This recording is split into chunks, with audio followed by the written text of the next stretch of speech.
How to keep bird bath water clean.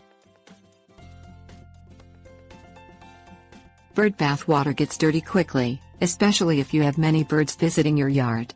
Dirty bird bath can harbor diseases that can harm birds, and soiled water in bird baths means you'll have to clean the basin more frequently to keep it looking nice. There are several things you can do to keep the water cleaner longer. Things you'll need: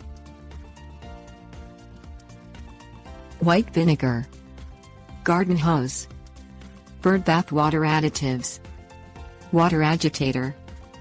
Clean the bird bath thoroughly before adding water. Rinse and scrub the basin well to remove all grime from the interior that could promote bacterial or fungal growth. One cleaning solution you can use, according to the scoop on wildbirdbaths.com, is 1 part white vinegar to 4 parts water. First, rinse out the bird bath with a garden hose, and then add the vinegar and water solution. Let it sit for 15 minutes, and then rinse it out. Add a water agitator or aerator. This can be a fountain, a bubbler, or anything else that keeps the water moving.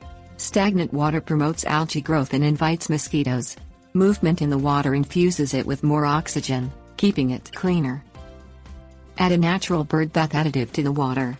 Look for these bird-safe additives at pet stores or garden stores.